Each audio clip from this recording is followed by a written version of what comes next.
Today's chapter is Salvatore by W.Somerset Maugham. I wonder if I can do it.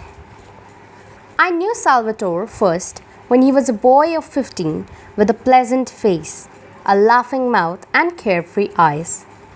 He used to spend the morning lying about the beach with next to nothing on, and his brown body was as thin as a rail.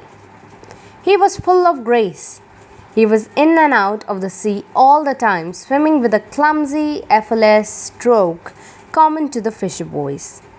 Scrambling up the jagged rocks on his hard feet, for except on Sundays he never wore shoes. He would throw himself into the deep water with a cry of delight. His father was a fisherman who owned his own little vineyard, and Salvatore acted as nursemaid to his two younger brothers. He shouted to them to come inshore when they ventured out too far, and made them dress when it was time to climb the hot, wind-clad hill for the frugal midday meal. But the boys in those southern parts grew apace, and in a little while he was madly in love with a pretty girl who lived on the Grand Marina. She had eyes like forest pools and held herself like a daughter of the sages. They were affianced.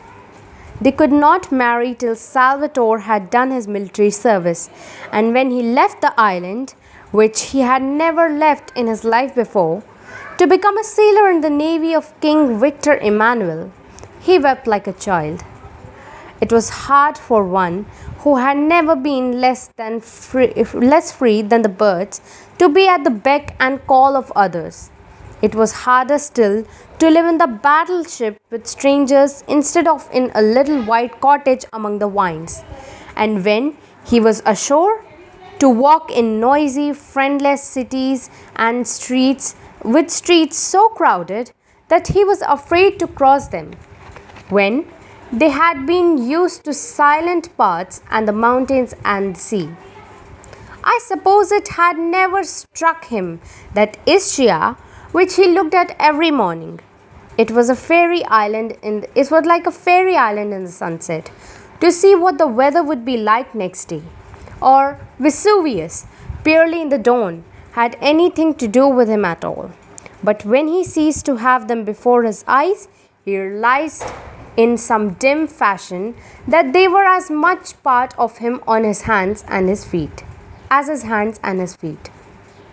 He was dreadfully homesick, but it was hardest of all to be parted from the girl he loved with all his passionate young heart.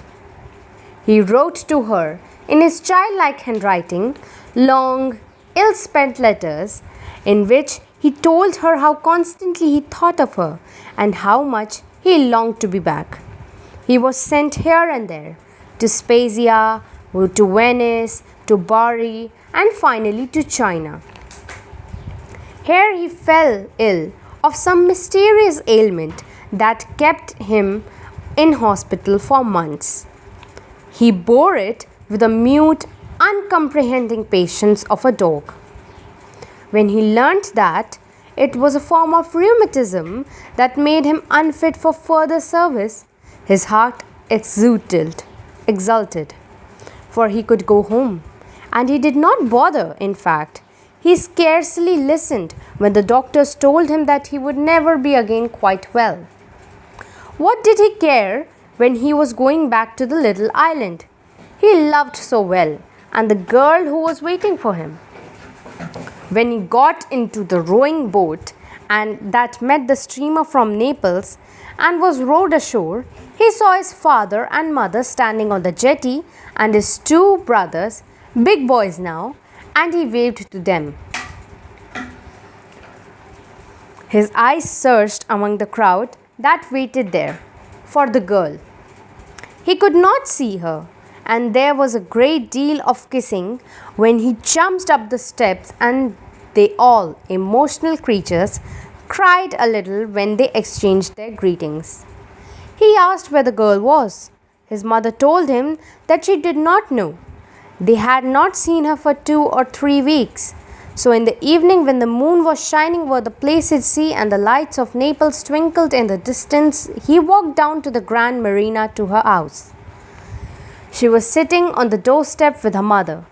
He was a little shy because he had not seen her for so long. He asked her if she had not received the letter that he had written to her to say that he was coming home. Yes, they had received a letter, and they had been told by another of the island boys that he was ill. Yes, that was why he was back. Was it not a piece of luck? Oh, but they had heard that he would never quite be well again. The doctor talked a lot nonsense, but he knew very well that he was home again and he would recover. They were silent for a little, and then his mother nudged the girl. She did not try to soften the blow. She told him straight out, with the blunt directness of her race, that she could not marry a man who would never be strong enough to work like a man. They had made up their minds, her mother and father and she, and the father would never give consent. When Salvatore went home, he found that they all knew. The girl's father had been to tell them and they had decided what they had decided, and they had lacked the courage to tell him themselves. He wept in his mother's bosom. He was terribly unhappy, but he did not blame the girl. A fisherman's life is hard and it needs strength and endurance. He knew very well that the girl could not afford to marry a man who might not be able to support her. His smile was very sad and his eyes had a look of a dog that had been beaten, and he did not complain. And he never said a hard word for the girl he loved so well. Then, a few months later, when he had settled down to the common round, working in his father's vineyard and fishing, his mother told him that there was a young woman in the village who was willing to marry him. Her name was Assunta. "She's as ugly as the devil," he said.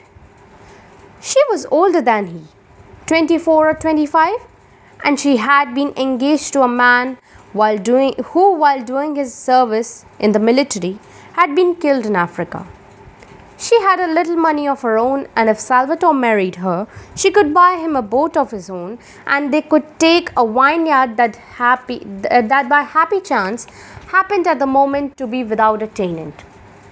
His mother told him that Assunta had seen him in the festa and had fallen in love with him. Salvatore smiled his sweet smile and said he would think about it. On the following Sunday, he dressed in the stiff black clothes in which he looked so much less well than in the ragged shirt and trousers of every day. He went up to the high mass at the parish church and placed himself so that he could have a good look at the young woman. When he came down again, he told his mother that he was willing. Well, they were married, and they settled down in a tiny whitewashed house in the middle of the handsome vineyard. Salvatore now was a great, big, husky fellow, tall and broad, but still with that ingenuous smile and those trusting, kindly eyes that he had as a boy. He had the most beautiful manners I have ever seen in my life. Assunta was a grim, white-faced female with decided features, and she looked old for her years. But she had a good heart, and she was no fool. I used to be amused by the little smile of devotion that she gave her husband when he was being very masculine and masterful. She never ceased to be touched by his gentle sweetness. But she could not bear the girl who had thrown him over, and notwithstanding Salvatore's smiling expostulations, she had nothing but harsh words for her. Presently, children were born to them. It was a hard enough life. Although the fishing season towards evening, he set out in his boat and with one of his brothers for the fishing grounds. It was a long pull of 6 or 7 miles, and he spent the night catching the profitable cuttlefish. Then there was a long row back again in the order to sell the catch in the time for it to go on the early boat to Naples. At other times, he was working in his vineyard from dawn till the heat drove him to the rest, and then again, when it was trifle cooler, till dusk. Often his rheumatism prevented him from doing anything at all, and then he would lie about the beach, smoking cigarettes, with a pleasant word for everyone, notwithstanding the pain that racked his limbs. The foreigners who came down to bathe and saw him there said that these Italian fishermen were lazy devils. Sometimes he used to bring his children down to give them a bath. They were both boys, and at this time the elder was 3 and the younger less than 2. They sprawled about the water's edge stark naked,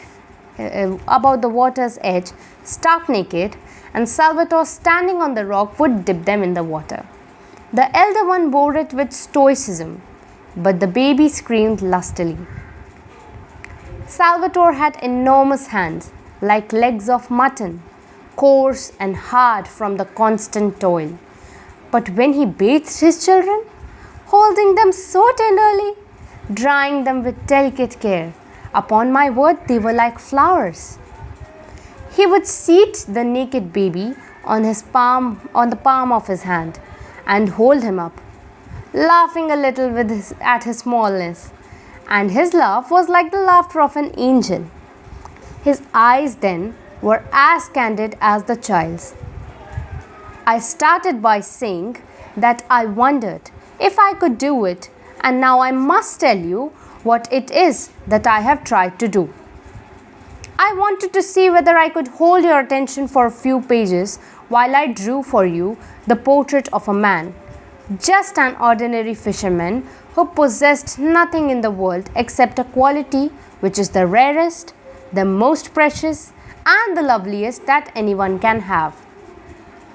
Heaven only knows why he should so strangely and unexpectedly have possessed it.